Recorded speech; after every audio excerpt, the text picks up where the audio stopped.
400 پاکستانی روزگار کی تلاش میں غیر قانونی طور پر جا رہے تھے اور کشتی کے ڈوبنے سے سمندر کی لہروں کی نظر ہو گئے.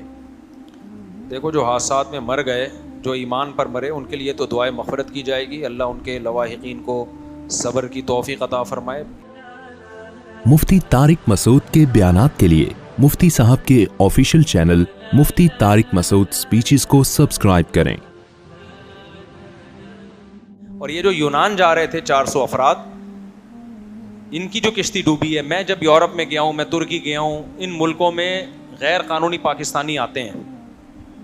یہ واقعہ اگر اچانک پہلی دفعہ ہو گیا ہوتا تو ہم کہتے یار ان کی غلطی نہیں ہے, لیکن جو بھی جاتا ہے نا غیر, جس کو ڈنکی کی لگا کے جانا کہتے ہیں, یہ لوگ جاتے ہیں ایران کے راستے. میں ترکی میں ملا ہوں پاکستانیوں سے, وہ ہر شخص کے پاس کچھ نہ کچھ کہانی ہوتی ہے. وہ کہتے ہیں ہم اس طریقے سے آئے, بیچ میں 4 آدمی مر گئے, لاشیں اٹھانے والا کوئی نہیں, کیونکہ غیر قانونی ہے, کوئی ڈاکومنٹیشن نہیں ہے. ایجنٹ لوگ کیا کرتے ہیں, ریگستانوں میں لاشیں پھینک کے آگے چلے جاتے ہیں. کوئی رونے والا نہیں ہوتا, گھر میں اطلاع نہیں دی جاتی ان کی, کوئی یہ نہیں کہ موبائل سے تصویر بنا کے بھیج دیں ان کی, گھر والوں کو پتہ نہیں ہوتا بندہ بچا ہے کہ نہیں بچا. اتنے خطرناک طریقے سے یہ سرحد پار کرتے ہیں اللیگل. تو یہ کام یا تو ہوتا نا ہمیشہ سے ہو رہا ہوتا, اتفاق سے یہ واقعہ ایک نیا ہو گیا ہوتا, ہم کہتے ہیں یار یہ بیچاروں کی غلطی نہیں ہے. لیکن یہ تو جو بھی جاتا ہے آپ اس سے کہانی تو پوچھیں. ڈگیوں میں ڈال کے چلے, کنٹینروں میں بند کر دیتے ہیں, سانس گھٹ رہا ہوتا ہے. کتنے لوگ آکسیجن کی کمی سے کنٹینر میں مر جاتے ہیں. ایجنٹ پہلے سے کہتے تھا میں کوئی ذمہ دار نہیں ہوں, تمہاری لک ہے, پہنچ گئے تو پہنچ گئے, نہیں تو نہیں. سمجھ میں آ رہی ہے بات. ہم وہاں بھی ترکی میں بھی غیر قانونی پاکستانی تھے, ان کو ہم نے سمجھایا یار تم نے کیا حماقت کی ہے, تم جوان ہو, تمہارے 2 ہاتھ 2 پاؤں. لوگ کہتے ہیں بے روزگاری ہے. پاکستان میں مانتا ہوں بے روزگاری ہے, لیکن جس کے 2 ہاتھ اور 2 پاؤں سلامت ہے نا, وہ بھوکا نہیں مرتا. اس میں آج بھی 10 آدمیوں کو کھلانے کی طاقت ہے.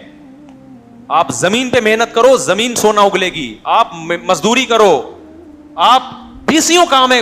جہاں آبادی ہوتی ہے نا وہاں روزگار ہوتا ہے. قحط تھوڑی پڑا ہے ہمارے ملک میں, ہمارے چشمے ابل رہے ہیں بھائی, ہماری پیداوار نکل رہی ہے. آپ جاؤ سبزی منڈی میں جا کے دیکھو, بیسیوں بزنس ملیں گے آپ کو, کاروبار کے ذرائع ملیں گے, ملازمتیں ملیں گی. کاروباری لوگ تو ملازموں کو تلاش کر رہے ہیں, ایماندار لوگوں کو. آپ یہ چاہتے ہیں کہ میرا ایک لیونگ اسٹینڈرڈ ہے, میں نے اس پہ کمپرومائز نہیں کرنا.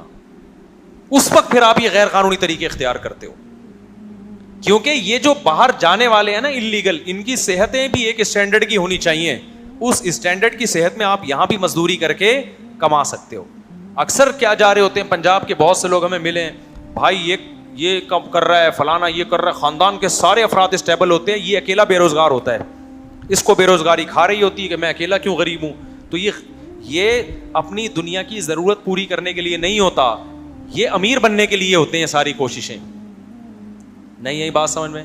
دیکھو بھوک مٹانے کے لیے اپنی جان کو رسک میں ڈالا جا سکتا ہے. اگر ان سرحد پار جانے والوں میں کوئی بیچارہ ایسا تھا کہ اس کو 2 وقت کی روٹی بھی میسر نہیں تھی, پھر وہ مظلوم بھی ہے, پھر وہ شہید بھی ہے. کیونکہ بھوک مٹانا کیا ہے, فرض ہے. پھر یہ آپ کا حق ہے یار, جہاں سے جیسے تیسے مٹانے کی کوشش کر سکتے ہو کرو آپ. اس میں رسک, کیونکہ ویسے بھی مر رہا ہے تو رسک لے کے لینا پڑتا ہے نا پھر.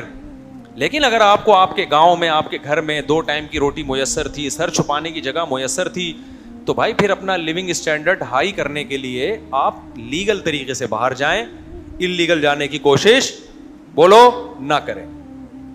اس میں اگر آپ کی جان گئی, ہم تو دعا ہی کریں گے, ہمارے مسلمان بھائی تھے, بے روزگار تھے, اللہ ان کی مغفرت کرے, کیونکہ ایمان کے ساتھ موت ہوئی ہے. بہرحال مغفرت کا اللہ نے دروازہ کھولا ہوا ہے, دعا کا دروازہ. جب خودکشی کرنے والے کے لیے دعا کرنا جائز ہے, تو انہوں نے خودکشی خود سے تو نہیں کی نا بیچاروں نے. ایسا تو نہیں کہ خود اپنے آپ کو مارا ہو, یا تو وہاں کی گورنمنٹ نے مارا ہوگا, یا کوئی حادثہ ہوا ہوگا. یہ بھی رپورٹیں کہہ رہے ہیں کہ گورنمنٹ نہیں مارا ہے, واللہ عالم, یا ہو سکتا ہے کوئی حادثے کا شکار ہو گئی ہو.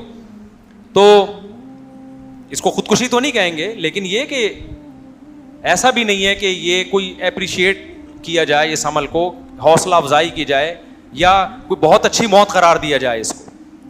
صرف اس کے لیے حادثاتی موت اچھی موت کہلائے گی جو بیچارہ بھوک سے, بے روزگاری سے اتنا عاجز آ گیا ہو کہ اس کے پاس کھانے کا آپشن ختم ہو گیا. وہ ٹھیک ہے, جان ہتھیلی پہ رکھ کے انسان پھر کام کرتا ہے, پھر اس میں جان گئی تو شہادت ہے.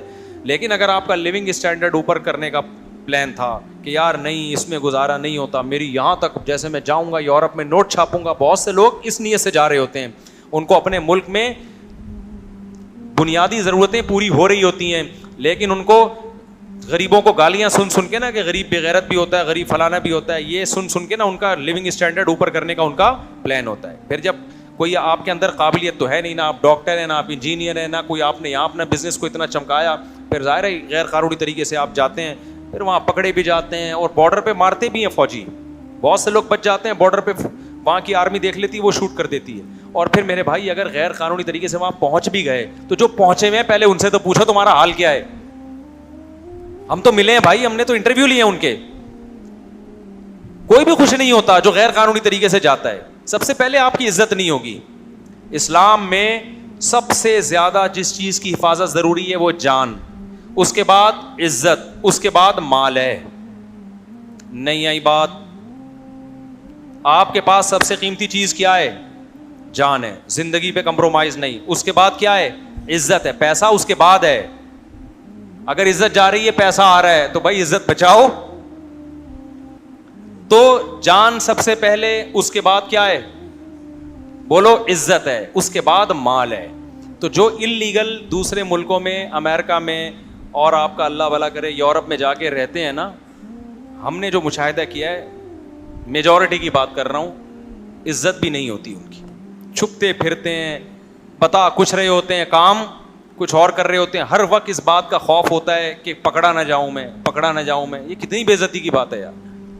پھر اپنے آپ کو کچھ لوگ اسائلم لینے کے لیے جھوٹ بولتے ہیں, وہاں جا کے مظلوم شو کرتے ہیں, میں بہت مظلوم ہوں, جھوٹی فائرنگ مجھ پہ فلاں نے فائرنگ کی ہے, گولیوں کے اور ایسا بہت ہو رہا ہے. ابا چینج ہو رہے ہیں یار, یہ تو بڑی بے غیرتی ہے یار. کچھ دن پہلے میرے پاس ایک صاحب مسئلہ پوچھنے کے لیے آئے کہ مجھے ایک صاحب باہر ملک بلا رہے ہیں, وہ اگر مجھے اپنا بیٹا شو کر دیں گے تو ویزا مل جائے گا ورنہ نہیں ملے گا. ایسا بہت پاکستانی ایسے بہت سارے گئے ہیں کہ تھے کوئی اور, نام کسی اور کا ڈال دیا. میں نے کہا خدا کو مانو یار, مذاق میں بھی اپنے ابا کو چینج کرنے کی کوشش. ہم لوگ انگریز تھوڑی ہیں, ہم لوگ کے ابا ہوتے ہیں بھائی, اس پہ فخر کرتے ہیں. ہمارے والد صاحب ہیں, ان سے ملیے. ابا کوئی اور ہیں اور اب نام کوئی اور ڈال دیا. اور میں نے کہا اس باپ کو بھی 100 دفعہ ڈوب کے مر جانا چاہیے جو یہ برداشت کر رہا ہے کہ میری ولدیت میں, میرے بیٹے کی ولدیت میں میرے علاوہ کسی اور کا نام. باپ مر جائے گا اپنی ولدیت چینج نہیں کرنے دے گا کبھی بھی, اگر وہ غیرت مند باپ ہوگا. پیسہ گیا ایسی کی تیسی یار, پیسے کی باپ ہی چینج کر رہے ہو آپ ڈاکومنٹ میں یار اپنے. ایسا بھی لوگ کر رہے ہوتے ہیں, مذہب چینج کر رہے ہوتے ہیں, قادیانی لکھوا دیا اپنے آپ کو, مسلک چینج کر لیتے ہیں, شیعہ لکھوا دیا. تو بھائی غیرت, عزت, مذہب یہ کیا ہے؟ سب سے پہلے ہے. ایک صاحب میرے پاس آئے, مجھے کہنے لگے کہ مجھے یورپ کا ویزا اگر میں اپنے آپ کو گے شو کر دیتا ہوں تو ویزا مل جائے گا. میں نے کہا خدا کو مان یار. کہتے میں ہوں تو نہیں نا. اول تو وہ ایسے اتنے گھننے وہ بھی نہیں ہے کہ مان لیں. ابھی وہ کیا پروسیس کرتے ہوں گے تو اللہ ہی جانے, انہیں سے پوچھو بھائی, ہم نے زیادہ ڈیٹیل میں نہیں گئے. لیکن فرض کرو یار آپ کے کہنے پہ وہ مان بھی لیں. میں نے کہتے میں ہوں تھوڑی, مفتی صاحب بے روزگاری ہے, غربت ہے. میں نے کہا خدا کے بندے کوئی ڈاکومنٹ میں لکھا ہوگا ہے, کتنی بڑی گالی ہے یہ, کتنی بڑی گالی ہے. یہ برداشت کر لے گا تو وہاں کی نیشنلٹی کے لیے یا وہاں جانے کے لیے؟ اتنی بھی بے روزگاری نہیں ہے میرے بھائی, اتنی بھی غربت نہیں, بھیک مانگ لے, یہ زیادہ بہتر ہے اپنے آپ کو گے شو کرنے سے. سمجھ میں آ رہی ہے بات کہ نہیں آ رہی؟ تو پیسہ کماؤ میرے بھائی, لیکن عزت کیا ہے؟ عزت پہلے. ہمارے یہاں بہت سے لوگ جو باہر جاتے, کچھ اچھے بھی گئے ہیں, ڈاکٹر گئے ہیں, بڑی اچھی پوسٹوں پر ہیں, ان کو ترقی مل رہی ہے وہاں پہ, کوئی انجینئر گئے ہیں, سائنٹسٹ گئے ہیں, ہمارا نام روشن کر رہے ہیں. ہمیں بڑا اچھا لگتا ہے, ہم بتاتے ہیں. ابھی ٹاپ 10 سائنٹسٹ تھے نا آئرلینڈ میں, میرا خیال ہے, میں نے ان کا انٹرویو لیا. اتنی بڑی داڑھی ان کی ماشاءاللہ. ان کا شمار دنیا کے 10 بڑے سائنسدانوں میں ہوتا ہے, اور وہ پاکستانی ہے, اور ماشاءاللہ پرہیزگار, نمازی. سر فخر سے بلند ہو جاتا ہے یار کوئی جو پروڈکٹ پاکستان کی اچھی نکلی نا, ٹھیک ہے نا. ٹاپ 10 سائنٹسٹ میں ان کا شمار ہو رہا ہے. اور زیادہ تر آپ کو کیسے ملیں گے؟ یہ پاکستانی ہے, وہ ڈنکی لگا کے یہاں سے بھاگا تھا, یہ اس نے اپنے اوپر فائرنگ کروائی تھی, پٹاخے شب برات کے پھڑوائے تھے اپنے اوپر. تو یار یہ بےزتی کی بات ہے. میں جب ہانگ کانگ گیا نا تو وہاں بھی اسائلم لے کے بہت سے لوگ گئے ہوئے ہیں, اور پھر گڑبڑ کیا کر رہے ہوتے ہیں, اسائلم لے کے انہوں نے یہ شو کیا ہوتا ہے ہم لٹے پٹے آئے ہیں یہاں پہ, تو گورنمنٹ ان کو بھیک میں زکوٰۃ دے رہی ہوتی ہے, اور سائڈ میں پھر اپنا بزنس کر رہے ہوتے ہیں, وہ اور غیر قانونی ہے. ادھر کما بھی رہے ہیں, ادھر گورنمنٹ سے گننے بن کے پیسے بھی لے رہے. اور اس سے بڑا ظلم یہ کہ کہتے ہیں کافر حکومت ہے, یہاں سب حلال ہے.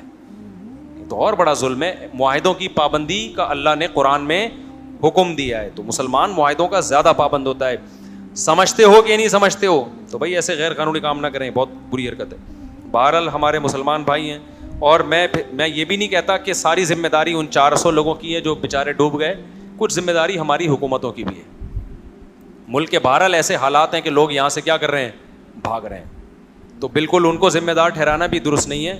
کچھ ہمارے جو حالات اکھاڑ پچھاڑ چل رہی ہے نا, اس نے بھی لوگوں کا دیوالیہ نکال دیا ہے.